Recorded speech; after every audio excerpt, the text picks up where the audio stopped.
No, just what I've been through. I had 3 discussions with the president that I can recall.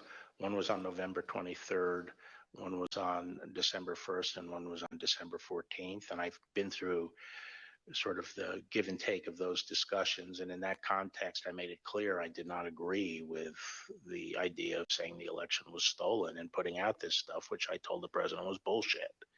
And, I didn't want to be a part of it. And that's one of the reasons that went into me deciding to leave when I did.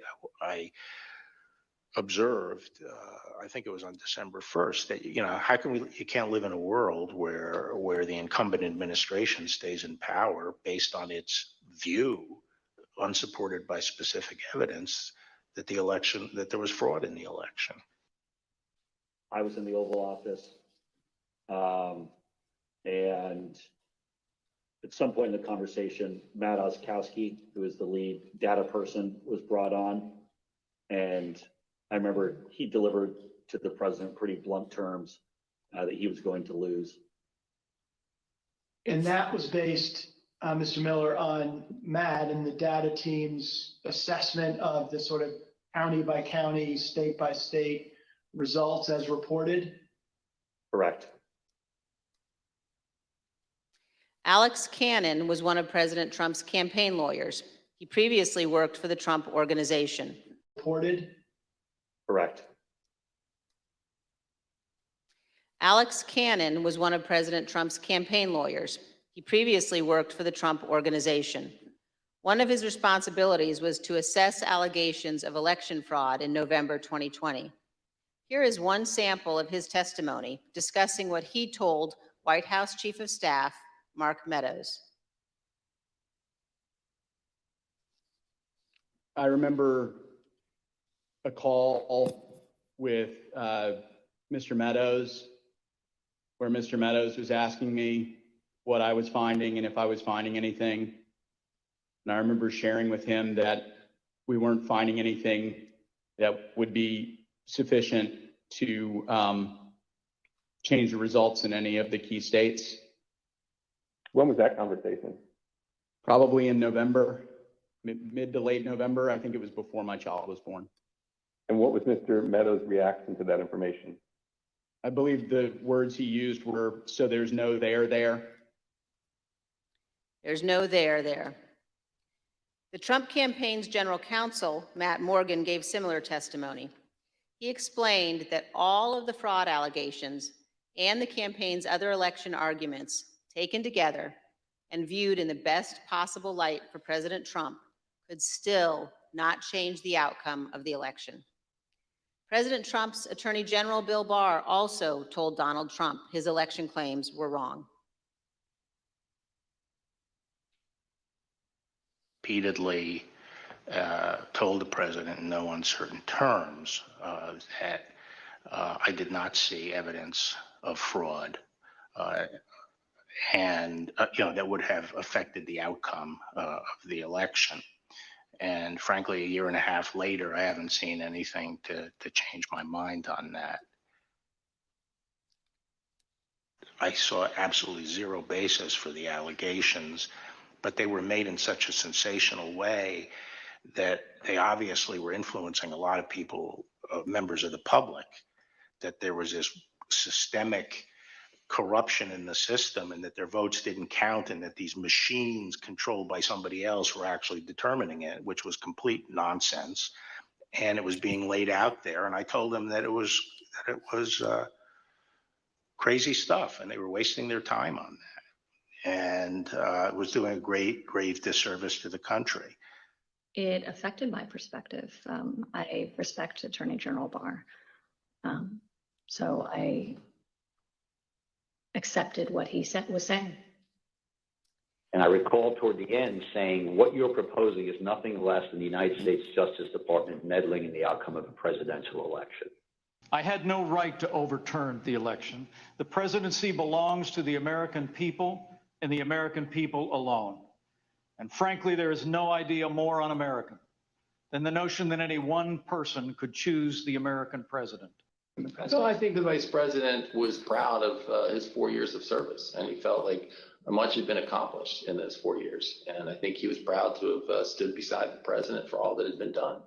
But I think he ultimately knew that his fidelity to the Constitution was his first and foremost oath. And that's what he articulated publicly. And I think that that's what he felt. His fidelity to the Constitution was more important than his fidelity to President Trump and his desire. The oath he took. Yep. Yes. All hell is going to break loose tomorrow. Just understand this. All hell is going to break loose tomorrow.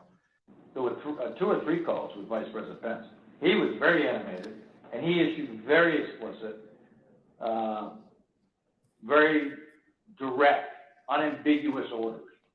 There was no question about that. And he was, and I can get you the exact quotes, I guess, from some of our records somewhere, but he was very animated, very direct, very firm, and to Secretary Miller. Get the military down here, get the Guard down here, put down this situation, etc. By contrast, here is General Milley's description of his conversation with President Trump's Chief of Staff, Mark Meadows, on January 6th. He said, we have to kill the narrative that the Vice President is making all the decisions. We need to establish the narrative that that the president is still in charge and that things are steady or stable or words that way. I immediately interpret that as politics, politics, politics. Red flag for me personally, no action, but I remember it distinctly. Sean Hannity wrote, in part, "Key now, no more crazy people, no more stolen election talk.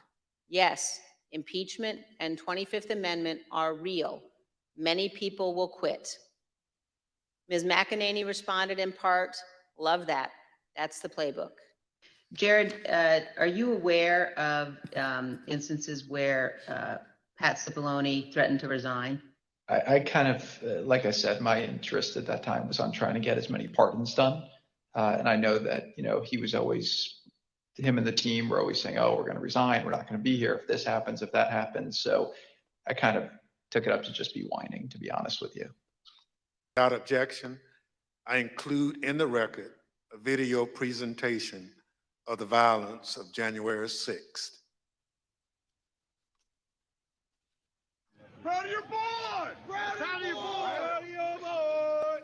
Yeah, just for awareness, be advised, there's probably about 300 Proud Boys. They're marching eastbound in this 400 block of kind of Independence, actually on the mall towards the United States Capitol.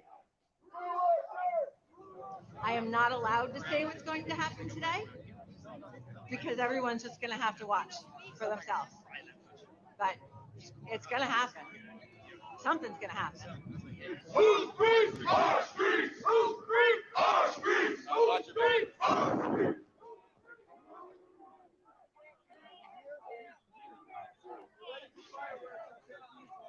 I'll get you hurt you.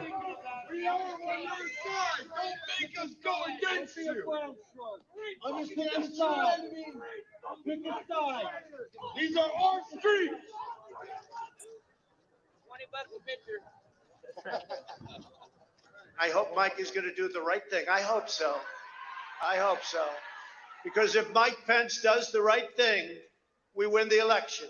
All Vice President Pence has to do is send it back to the states to recertify. And we become president, and you are the happiest people. Mike Pence is going to have to come through for us.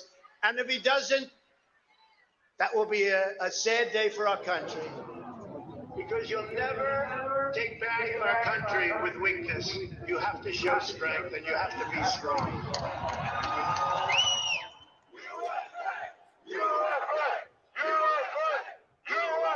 Cruiser 50, it does look like we're going to have an ad hoc march stepping off here. There's a crowd surge heading east. We love Trump! We love Trump! We love Trump! We love Trump! We love Trump! We love Trump! We love Trump! Mike Pence, I hope you're going to stand up for the good of our Constitution and for the good of our country. And if you're not, I'm going to be very disappointed in you. I will tell you right now. Get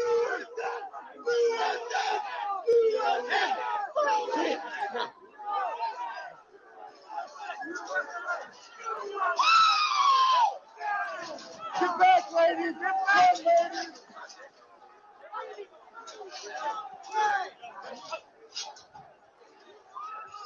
We need 21 priority. We can send protest East Circle, breach the line. We need backup.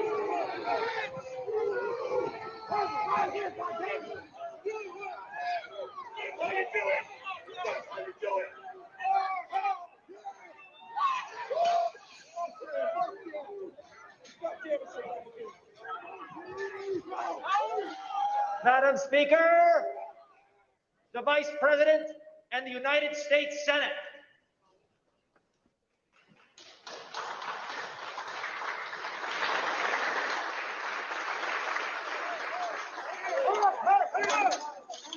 We're going to give riot warnings as soon as the outlet is here. We're going to give riot warnings. We're going to try to get compliance, but this is now effectively a riot. 49 hours declaring it a riot. 5 to 50 be advised, Capitol Police 1 advised they're trying to breach and get into the Capitol. I copy.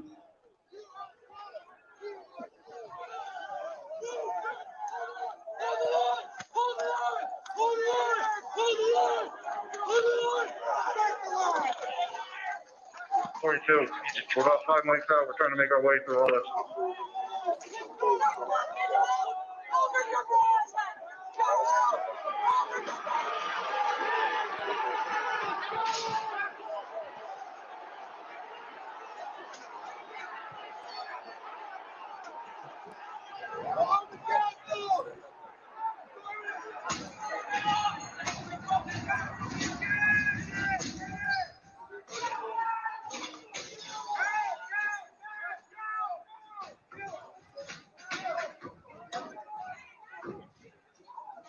We have a breach of the Capitol.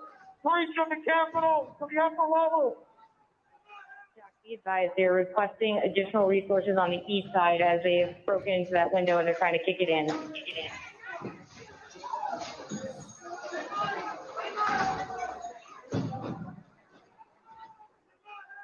Without objection, the chair declares the House in recess pursuant to Clause 12B of Rule 1.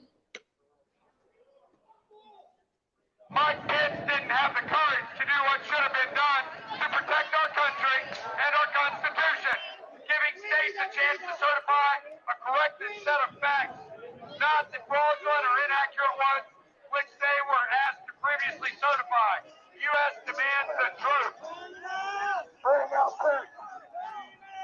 Bring out Pence. Bring out Pence.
We can't hold this. We're going to get too many fucking people. Look at this fucking vantage point, man. We're fucked.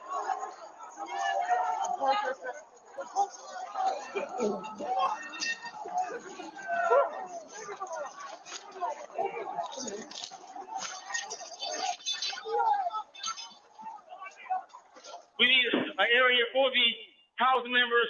They're all walking over now through the tunnels.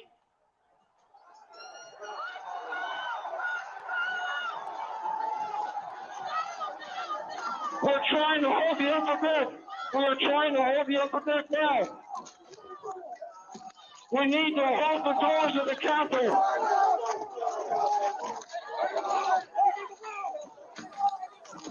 I need court support. We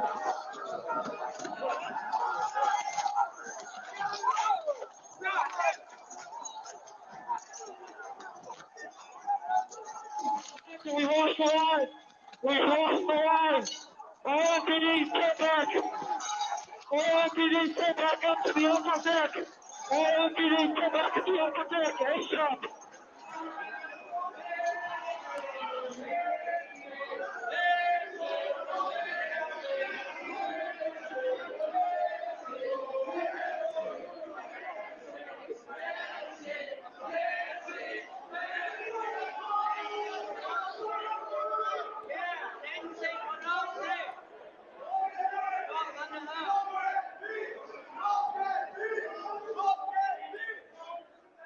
Cruiser 50, be advised that Capitol Police is going to start moving their resources inside.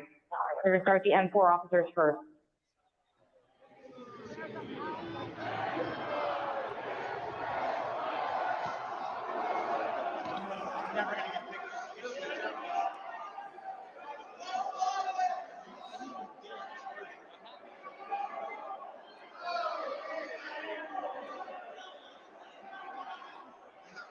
Okay, H208 with 4 members. The door's barricaded. There's people flooded the hallways outside. We have no way out.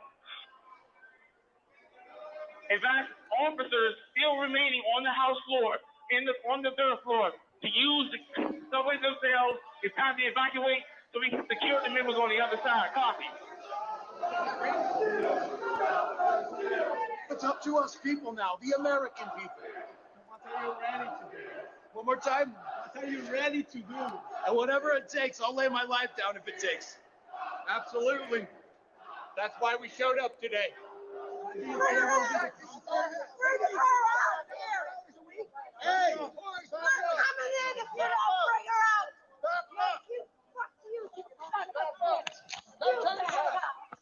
You back up! I have myself on back.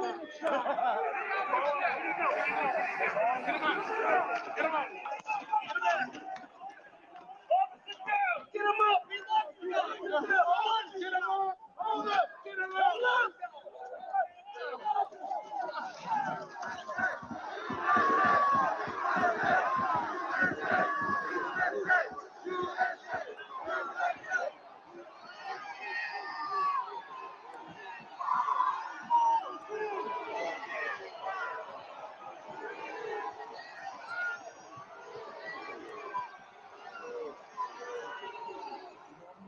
Changing because of that West Carolina for backup.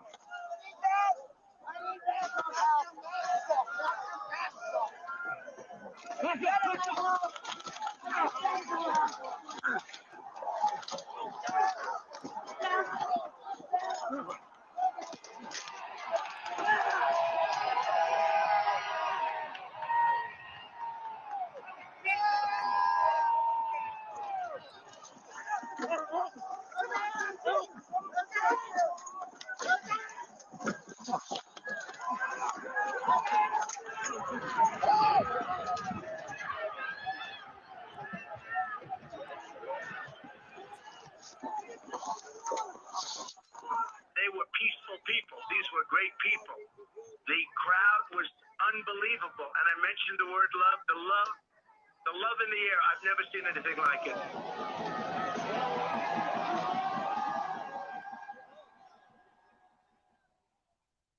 My name is Marcus Childress, and I'm an investigative counsel for the Select Committee to investigate the January 6th attack on the United States Capitol.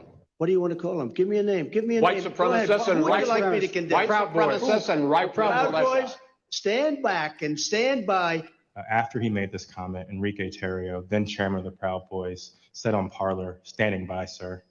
During our investigation, we learned that this comment during the presidential debate actually led to an increase in membership from the Proud Boys. Would you say that Proud Boys members increased after the stand back, stand by comment? Exponentially.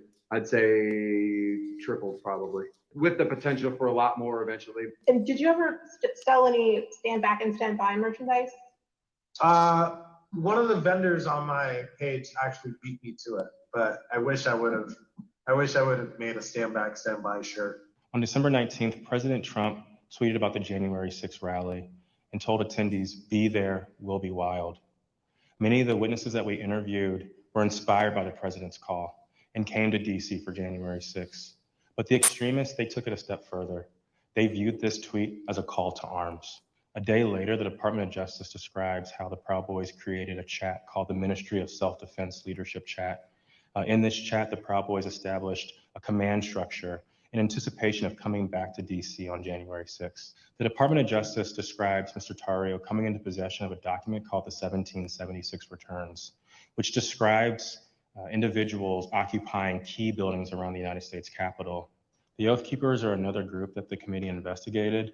You better get your ass to DC, folks, this Saturday. Yeah, if you don't, there'll be no more republic. But we're not going to let that happen. It's not even an if. It's either President Trump is encouraged and bolstered and strengthened to do what he must do, or we wind up in a bloody fight. We all know that. The fight's coming. The Oath Keepers began planning to block the peaceful transfer of power shortly after the November 3rd election. And according to the Department of Justice, Stuart Rhodes, the Oath Keepers leader, said to his followers that we were not going to get through this without a civil war. In response to the December 19th, 2020 tweet by President Trump, the Oath Keepers focused on January 6th in Washington, D.C.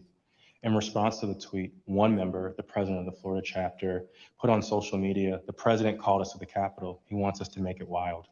The goal was for the Oath Keepers to be called to duty so that they could keep the president in power, although President Trump had just lost the election. The committee learned that the Oath Keepers set up quick reaction forces outside of the city in Virginia where they stored arms. The goal of these quick reaction forces was to be on standby just in case President Trump invoked the Insurrection Act. Did the Oath Keepers ever provide weapons to members? I'm going to decline to answer that and put them at grounds and due process grounds. In footage obtained by the committee, we learned that on the night of January 5th, Enrique Tarrio and Stuart Rhodes met in a parking garage in Washington, D.C. There's mutual respect there. I think we're fighting the same fight, and I think that's what's important. The committee learned that the Oath Keepers went into the Capitol through the east doors in two stack formations. The DOJ alleges that one of the stacks went into the Capitol looking for Speaker Pelosi, although they never found her. As the attack was unfolding, Mr. Tarrio took credit. In documents obtained by the Department of Justice, Mr. Tarrio said in an encrypted chat, "Make no mistake, and we did this." Later on that evening, Mr. Tarrio even posted a video which seemed to resemble him in front of the Capitol with a black cape. And the title of the video was Premonition. The evidence developed by the Select Committee and the Department of Justice highlights how each group participated on the attack on the Capitol on January 6th. In fact, the investigation revealed that it was individuals associated with the Proud Boys who instigated the initial breach at the Peace Circle at 12:53 p.m.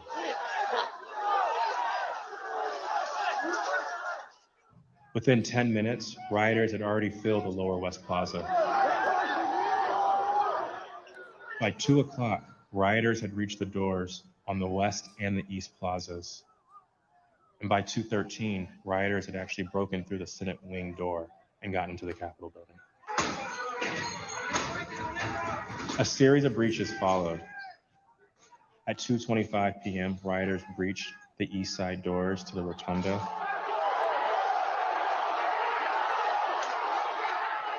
And then right after 2:40 p.m., rioters breached the east side doors near the Ways and Means room. Once the rioters infiltrated the Capitol, they moved through the crypt, the Rotunda, the hallways leading to the House chambers, and even inside the Senate chambers.